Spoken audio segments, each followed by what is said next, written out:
So if you don't have your voice, what else do you have? You have to hide. You have to put your head down. You have to duck. And those were the coping skills I learned. And it has taken me almost 40 years to figure out that there are other ways that I can show up.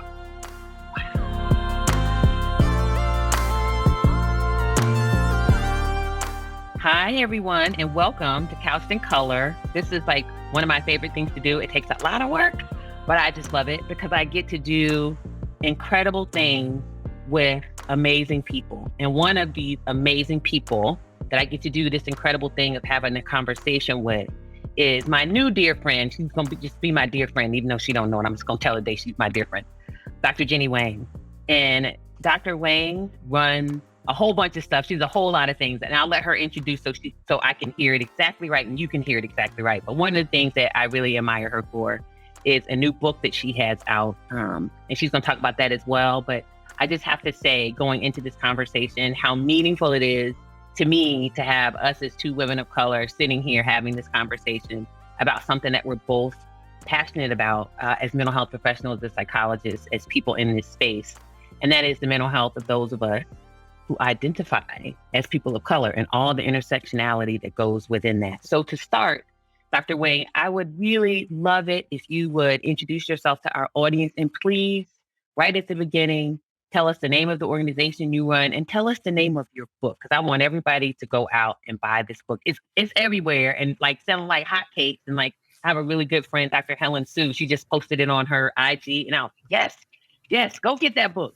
So if you would please take the floor and just introduce yourself and tell us a little bit about you and your work. Yes. Well, thank you so much for holding space and inviting me to be a part of this. I just find it so inspiring and empowering to be in conversation with you. And you are my dear friend too, even though we haven't known each other super long, but I feel a kindredness that it warms me. So thank you. So yes, I am Jenny Wang. I'm a clinical psychologist here in Houston, Texas. I just wrote the book, Permission to Come Home, Reclaiming Mental Health as Asian Americans. And I run the Instagram account, Asians for Mental Health, which, is a space in which I just try my best to center the voices of Asian diaspora within the realm of mental health, which is an area that is highly stigmatized in our community. And so my hope is that people will see that mental health is in everything. It's not just what you see on TV or severe diagnosable conditions. It is in the everyday moments and how we live our lives. Absolutely. I love that. So tell me a little bit about when you started the social media channel and just I'm just so curious, how did you decide that that was something you wanted to do? And I'll be honest and say, I feel like it grew really fast. Like it went like 0 to 100. Maybe that's just my perception sitting on the outside. Just talk a little bit about the origins and sort of what your vision was for it. And then maybe, because we're both psychologists, so we got to get all deep. Has it met your expectations? Has it done the kinds of things that you expected that it would do? Mm-hmm. Yeah, so I started the account September 2019, and it really had two original goals. One was finding all the Asian American therapists that I could. And at the time, there was not an Asian therapist directory where people could go on and search by state and figure out how to find a provider that understood them, perhaps. And so, I literally created a Google form, and I would DM every Asian American therapist that I could find. And I'd say, can you please fill out this Google form because I'm trying to build a directory. And I met some of the most amazing people that way who really started creating this community that I didn't realize was going to grow in the way that it did. And then the other purpose was really to start centering discussions about Asian diaspora mental health, because there are plenty of mental health accounts on social media, but I didn't see anything that was discussing those really nuanced experiences of being Asian American, of facing racism as an Asian American, and also just children of immigrant experiences, right? Which can be so unique, can be so nuanced. And so I kind of started the account thinking like, oh, well, I'll have friends and family follow me and that'll Yeah. be good enough. Yeah. And then the account just started to grow organically as people started to share. And I think the most powerful part is that people would leave comments and they would say, I thought I was the only one. I thought it was just me. And I think people started to realize that there were these shared experiences within our community, even though we're not a monolith, right? Even though there are 40, 45 plus ethnic groups that Yes. fall under the Asian American umbrella, Yes. but that there were these kind of heartstrings that we all kind of could feel. And in many ways, I think people have shared with me that the posts just simply put language to experiences that people had known and felt their entire lives, but could not yet put words to. And so the account grew. And, I don't know that I had any expectations with the account. It really was a space that felt like, in many ways, really intimate, even though it's very out there, because it connected people. And I think over pandemic, which is when it grew the most, people were craving that. They wanted some sort of connection. Oh my God, that's so beautiful. It's beautiful and it's heartbreaking at the same time because at the time, like in 2019 when you started, and as the account started to grow, you're sharing that you had so many people who were out there thinking it was just them, right? And when you think about just the sheer diversity of the community under the label of Asian American, all these people, there's so many people who, like millions of people in the US, let's just stick with the US, who were feeling like it's just me. I'm the only one who's dealing with this, right? Even to the point of providers who were feeling like, good Lord, there's nobody I can refer to, who understands some of the unique, like you said, the heartstrings that tie us all together. There are plenty of people out here who don't get it. So where am I going to refer people? And so each of us, I feel like what you're describing is in like this little bubble, right? But then you have this unifying force, the account, Agents for Mental Health, and it's bringing together clinicians, researchers, people who want care, clients or patients, whatever the case may be.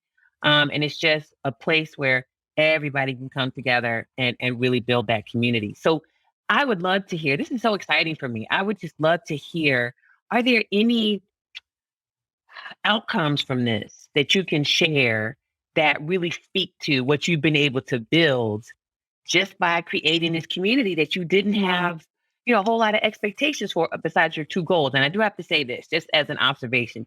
The cool thing about talking with really brilliant psychologists is you ask a multifaceted question and they catch every piece, right? And go back and name it. First I'm gonna do this, then I'm gonna say this, and I'm like, oh my gosh, she's so smart.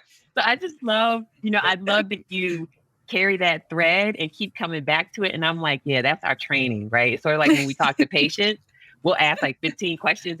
Well, you probably don't. I used to. You should get me in trouble. Be like, Dr. Alfiee, what was your question? Because there's like 25 things in there. So I just love that you came back and you like picked up every piece of what I asked. And I really appreciate that. But any really cool stories, things that surprised you in a great way about outcomes related to this beautiful community that you built? One of the things I feel like I'm most proud of is, first, we do have a directory now. And that wasn't going to be possible unless we had developers and graphic designers to put that together. And so what was really neat was in I think it was 2020, we launched a fundraiser through GoFundMe because I'm not a 503c, right? It was just like, let's pull together community resources and see what we can do.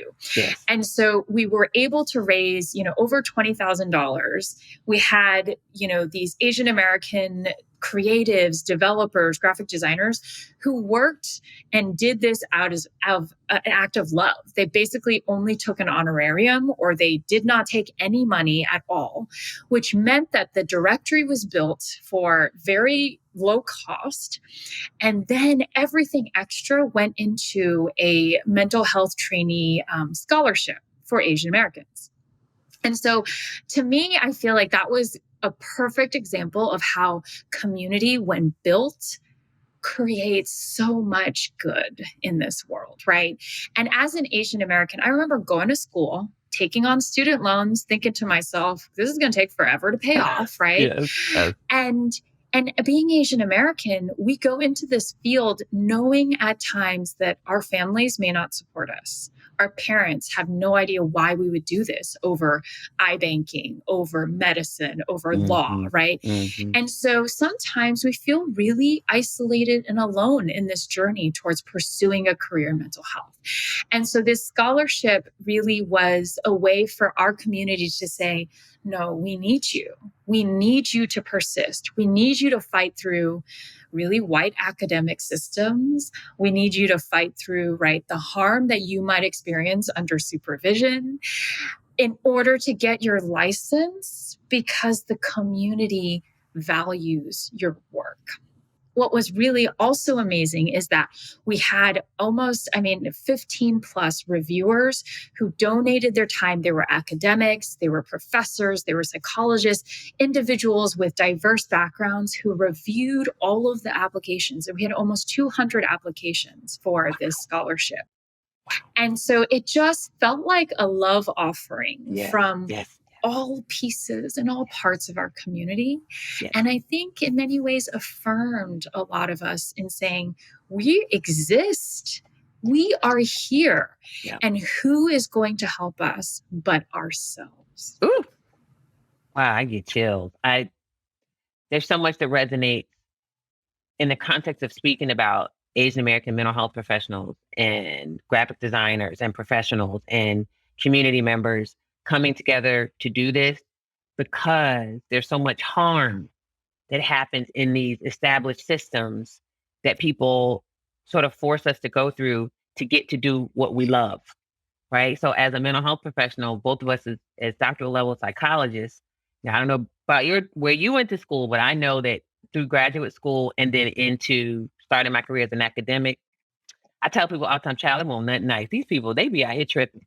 And you would just hear so much ridiculous stuff. And like, there were so many nights I would go home and just kind of scratch my head, like, we're in the 2000s and people still talk like, what is happening? Like, don't even get me started on study section, like reviewing grants, girl. Oh my God. Like, I can't. So there's so much that resonates, even though I am fully respectful of the fact that our experiences are different, right? You as an Asian American woman, and me as an African American woman.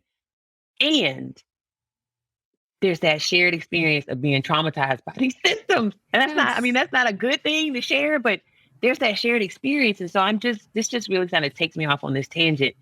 When you think about those of us who are in the profession, with every kind of degree, every kind of alphabet soup behind our name, when you think about people in the community of mental health professionals who are Asian American and or who may identify as people who have the immigration experience, the immigrant experience, are there threads, are there things that you feel like, just for mental health professionals, that you feel like the rest of us out here in the world need to know and to understand to be more supportive of, our brothers and sisters and non-gender conforming folks who are Asian American, who may have an immigration experience, and who are mental health professionals? Because I think so often we talk about, and it's important, patients and clients.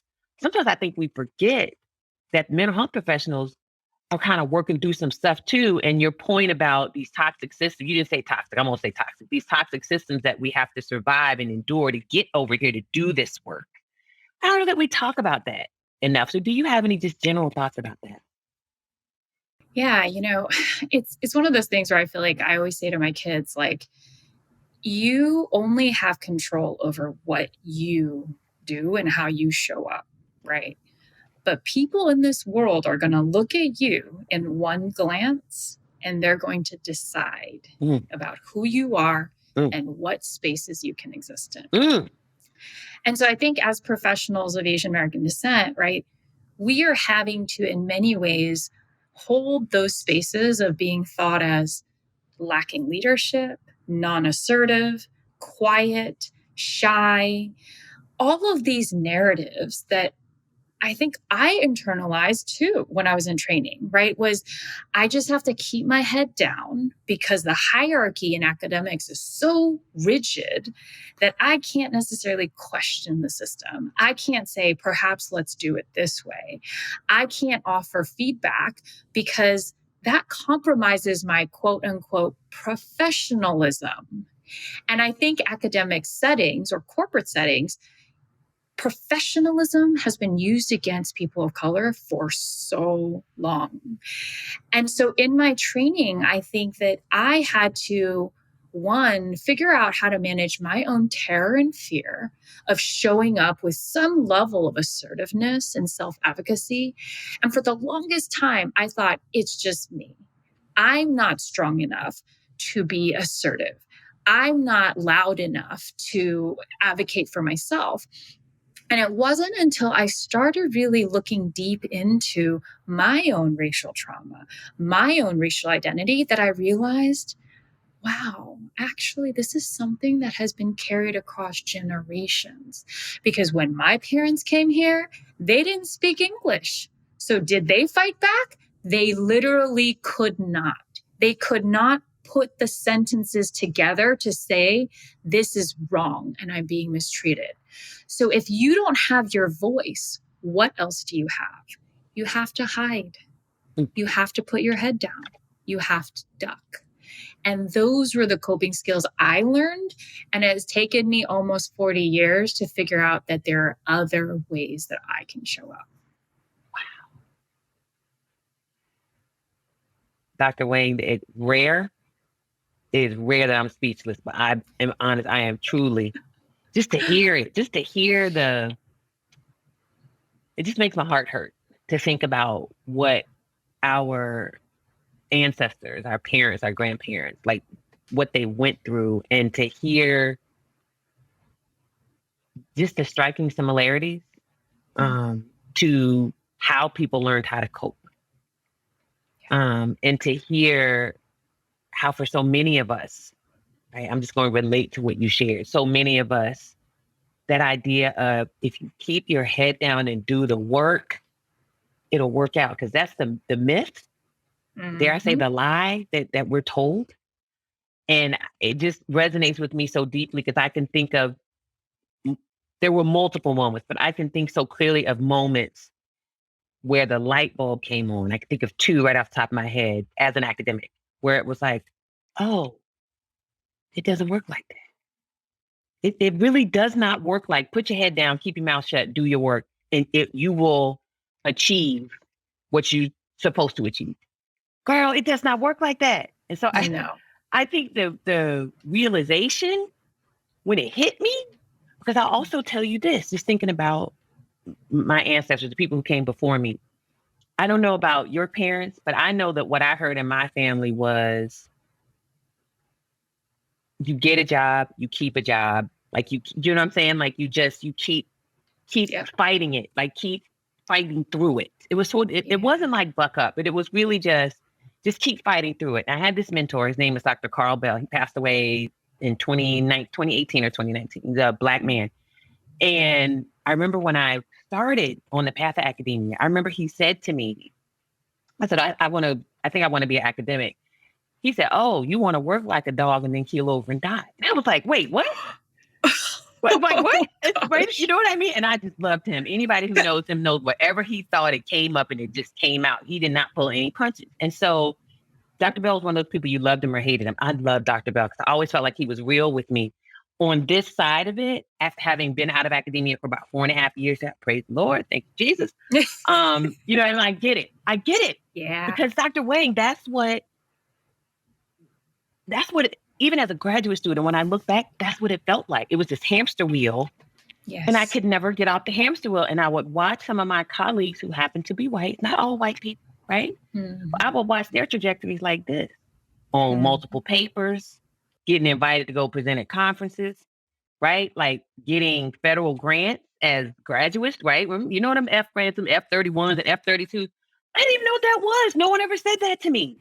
Yes. Do you know what I'm saying? And so you think, like to your point, you start thinking, oh, it's just me.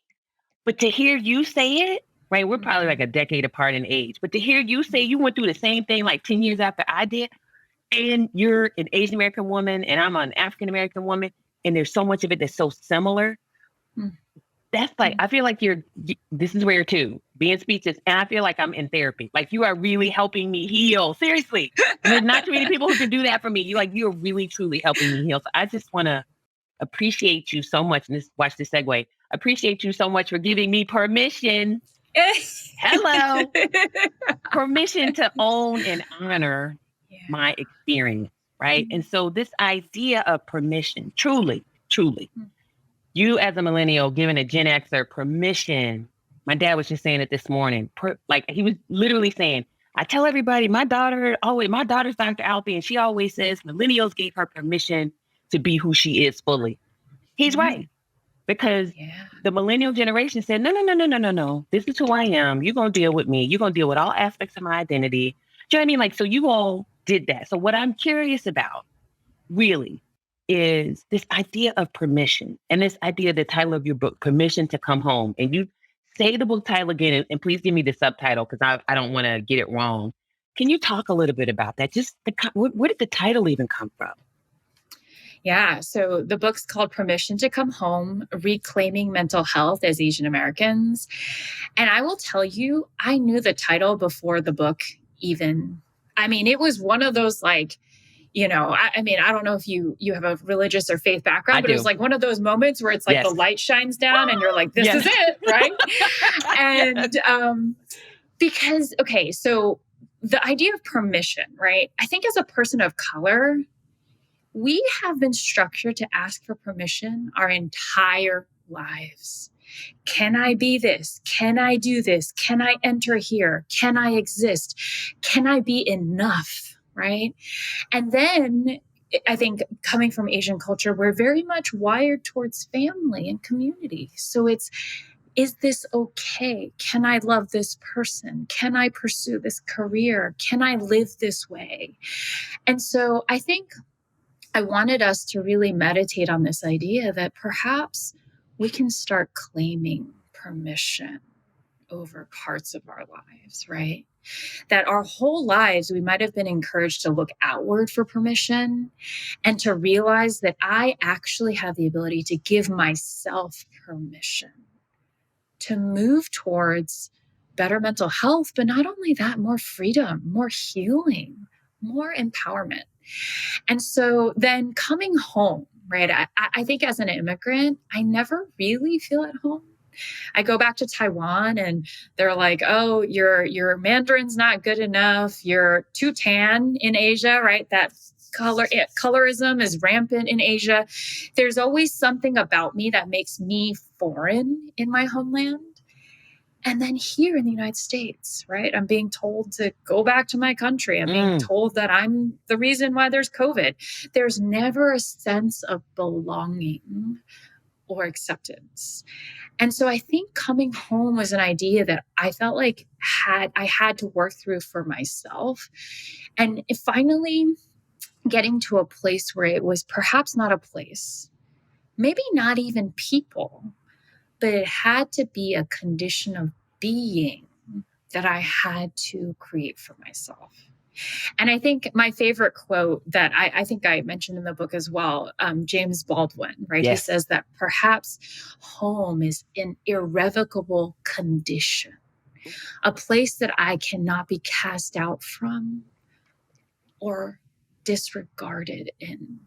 And I think I felt like I had cast myself out of many spaces my whole life. I had othered myself. I had marginalized myself, believing in the lies of white dominance, of structures. And I had to finally say, no, I'm centering myself. And believing that I deserved that, I think that took a long time to get to.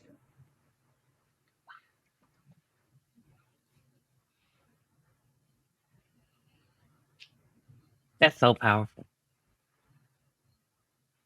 That's so powerful. There's so much of this where I'm torn because it's like, okay, we're audio and video, so there's going to be these long pauses, right? So when people are watching us, it like don't understand the pauses, but if they're listening, I'm just going to apologize if you're listening because there are times when people say things, we won't like use colloquialism, mic drop, but there are times when people say things that are so profound and so deeply touching and so deeply real and just So profound. So I'm just going to receive that. I'm going to appreciate that, everything that you just shared, and thank you for that. You are literally lifting and changing the culture, and I just am so. It's like not hyperbole. I'm just so grateful to you, doctor. I'm just grateful. I am. Thank you so much. Don't make me cry. Thank you so much. So I feel like one of the things I really want to ask is, so you did ABC. Was it Good Morning America? Let me make sure I get it right. It was Good Morning America. Yes. Can you GMA3. GMA3? Can you talk a little bit about just what was that experience like for you to go on that kind of platform? That's huge. As an Asian American woman, talking about Asian American mental health specifically. And look, here's the thing. Being invited into that space, which is pretty white, right? I know they have diversity, but I think kind of most people who run the show and that kind of thing is pretty white, which is okay, but we're just acknowledging what is.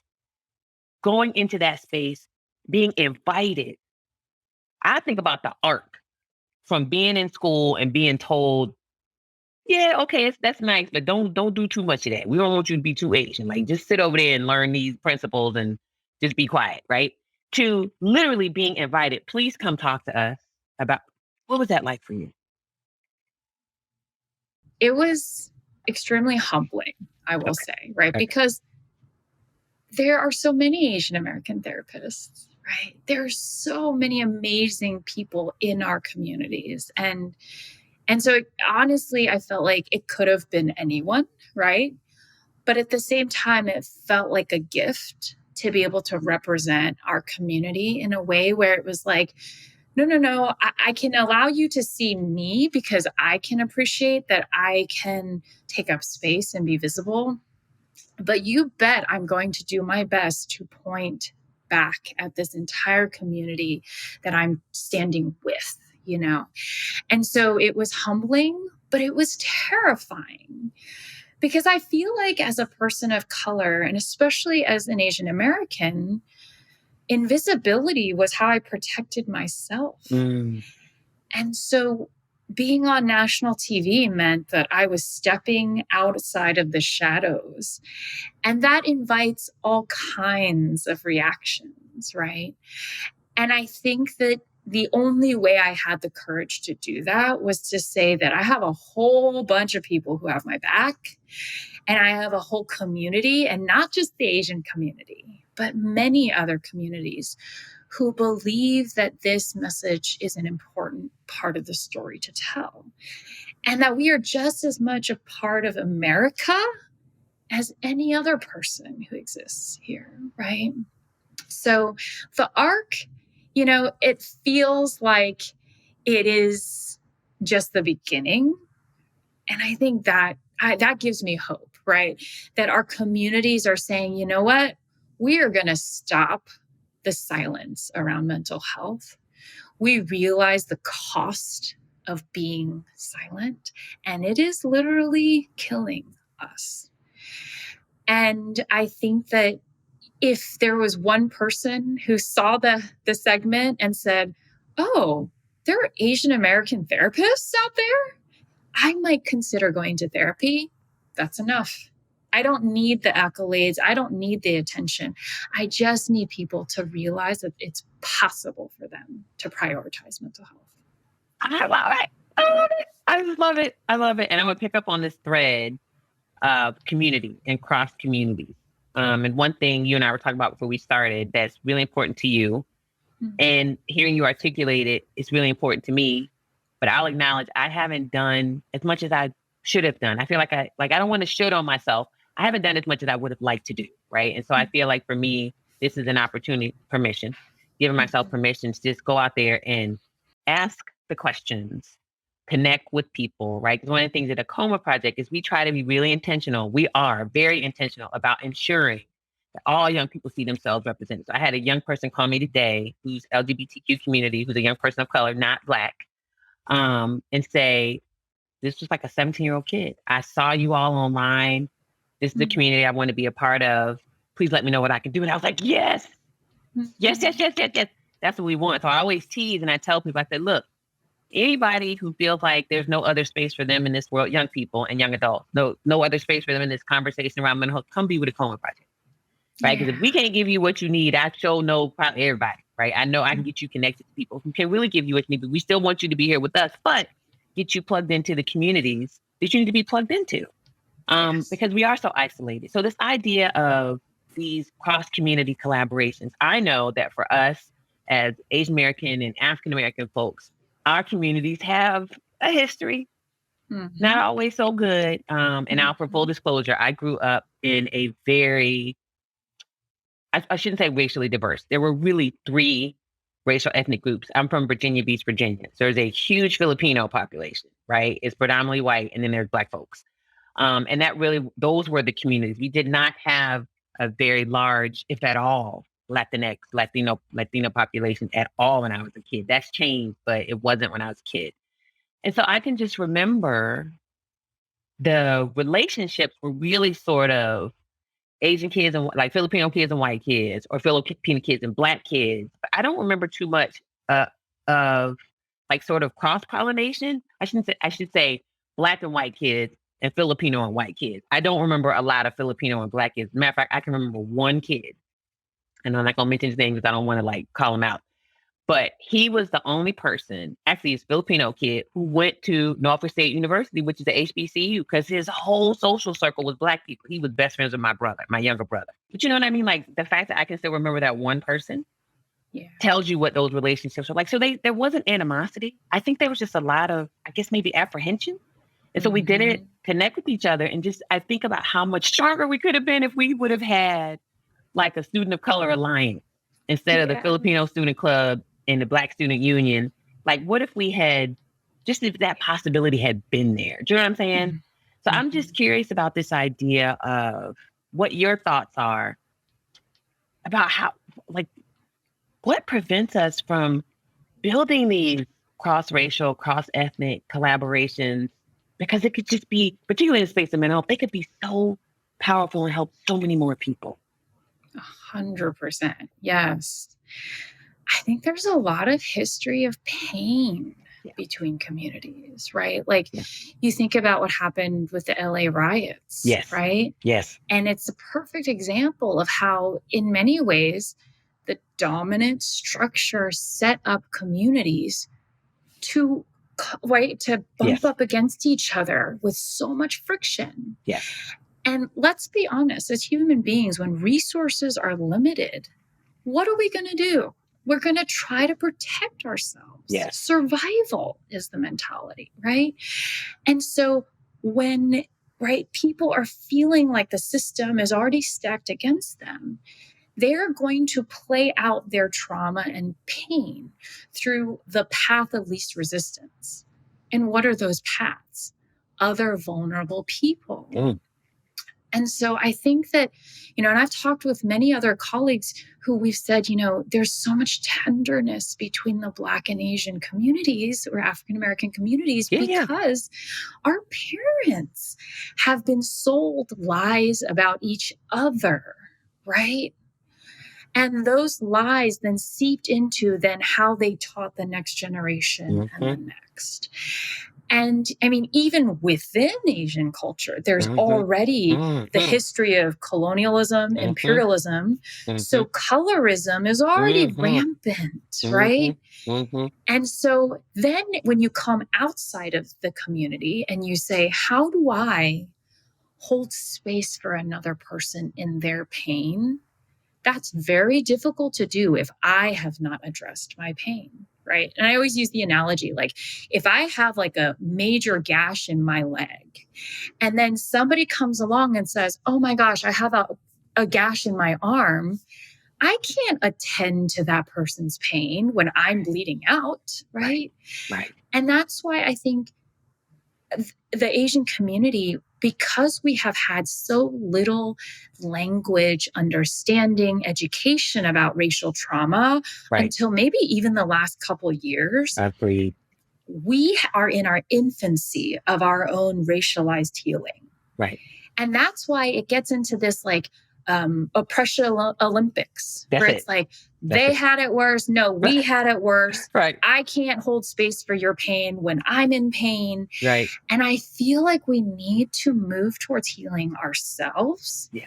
So that I can free up capacity to hold, for example, your story. Yes. And say, that is part of my story. Amen. Because anti-Asian hate is rooted in anti-Blackness in this country. Amen. And so we must eradicate that together. Yeah. Because the very tool of white dominance is division. Amen. Ooh, girl. Yeah, you preaching. Good grief. That's the truth. No, seriously, it's the truth. And I love the idea. Like, there's all this that resonates with me. And I feel like we have a duty, right? I can remember.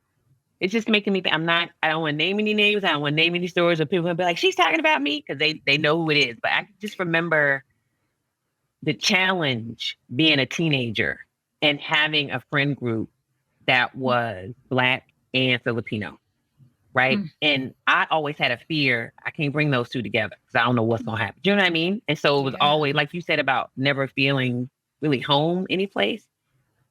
It's not so much a struggle for me now, because I think I'm at an age now where I don't care. But when I was younger, like, we all want to fit in when we're kids. And so it's like, how do you find your space to fit? And so just thinking about the tide that you have to fight, even within our own families, to go out there and do that kind of work of those cross-community collaborations. Because what are you going to hear? Some of that stuff, I'm not going to speak about your family. I just know mine. There are many people who are like, oh, go do it. Yeah, it's great. But then you hear those little rumblings of, okay, you definitely doing today. Do you know what I mean? Like, and so it's hard to fight through that, especially as a kid. So if you're a kid who wants to go out there and advocate for change and build these cross-community collaborations, not always, but sometimes these kids are on their own. So it's sort of like, how do I figure this out? And then to your point, how does it change? Part of how it changes is we got to work on our own healing individually. Because I know you teach your patients this all the time. You can't help other people till you help yourself. And that's not being selfish. That's just reality. So like you said, when I tend to this gash in my leg, okay, now I have some energy and some time and some focus I can put on that gash in your arm. And I want to help you. Like, sometimes I think that we don't even see the gash in the other person's arm because we so focused on the gash, right? Right. So that trauma Olympics is spot on. It's like, no. No, because we've been here this many years and our community dealt with this much and y'all are new. Like, just the wild stuff that people say. And to me, there's no temporal nature to it. Pain is pain. I don't care if the pain started today. I don't care if the pain started 100 years ago. I don't care if the pain started 200 years ago. It's all pain. And so I just love the idea of you and I having this conversation. And I feel like, honestly, really modeling what it means to try to talk about these things, to acknowledge, right? You acknowledging the LA riots and saying, yeah, I know what we saw, right? We saw those tensions, but to also help people understand, but guess what that's rooted in? That's rooted in that supremacy. So neither one of y'all is good enough to be up here with us. So y'all just stay down there and fight it out in the trenches, and that we buy into that. So I think as we sort of wind down, what are the thoughts that you have or things that you see that encourage you and make you feel like there is hope? There are possibilities for us to build community together and to fight the real enemy, which is the oppression that exists in the first place. What kinds of things have you seen or are you aware of that give you hope in that space? Yeah, I think what gives me hope is that now that I am at a place where I'm finally learning more about Asian American history, I'm learning about how actually there's been a long history of Asian and African American collaboration, right? And that the liberation of our people comes from the work that was built decades ago by people who said, we're in this together, and there's strength in that. And so I think that I'm always inspired by people who are in those grassroots organizations who are fighting, right? Trying to deal with the prison industrial complex, That's right? it. With the medical system that has That's all it. these horrific health disparities. That gives me hope. And I think what I have to remember is that I cannot personally solve every problem out there. I can only address the ones that are local within my touch, right? And so that's what I encourage other people to do is to who are the people where you reach out your hand and they're there.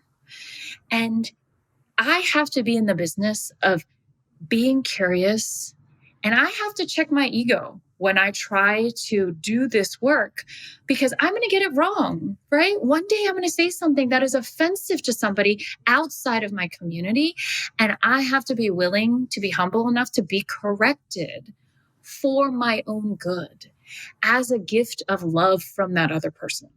But if my ego is in play, then I will say, I'm trying to do good. Can't you see that? Right. Right? Right. And I won't be able to receive that feedback and I won't be able to grow. And when we talk about diversity, not for the sake of diversity, That's right. right? We do it so that I can be aware of the areas that I don't know or see because I don't have that person's lived experience. So I have to trust that when somebody corrects me or gives me feedback, they are doing that labor, which it is labor, because they love me. And I think that has to be the root of community building across, different spaces. Beautiful. That's all I'm going to say. I'm just going to say beautiful. And I'm going to say thank you so much for the gift of your time, for the gift of your wisdom, for the gift of your vulnerability and sharing. They are all gifts and I value each of them deeply. And I'm so grateful. So as we close, what I would ask is I've had the beauty and benefit of sharing this space with you, and I know how to find you easily, right? Like we can text or we can call. Like I know how to get a hold of you. Anytime. But thank you so much. But where can people follow you? Where can they learn more about your work? I'm sure they can buy your book anywhere, but if you could just name the book one more time, because like you hear it multiple times, think in your head, just tell us where people can go to follow you and learn about you and your work. Yeah, of course. So I have an Instagram account called Asians for Mental Health, and that has all my links to the book, to my professional website, which is jennywangphd.com. Pretty simple. And you can also follow me on Facebook, Asians for Mental Health. And you can find the directory for the Asian therapists at asiansformentalhealth.com. And that I think is the most important one. So if somebody is hesitant or curious about seeking care, certainly check that out. And you can search by state and filter by specialty in all of these different areas. So those are the best ways to find me. And you can also ask Dr. Alfiee. So I love it. Well, Dr. Jenny Wang, thank you so much for your time. Thank you so much for just being who you are, just such a bright light and just a warm spirit, like a warm blanket, like just being in your presence. It's just very soothing. And I know your patients and clients appreciate that deeply. I had like 40 minutes to experience it. So getting to experience that over time, like I see why they love you. I completely understand. So thank you. I appreciate you. Thank you so much. Thank you for offering this space to be together. And the feelings are so mutual. I have so much respect and inspiration by all the work that you do. And I love your style, by the way. So shout out to your stylist. Ryan Lamont, yes, ma'am. I just love watching you soar. And it literally makes my heart like burst when I see you do the work that you do. So thank you for everything that you're doing. Thank you, my dear. Thank you so much.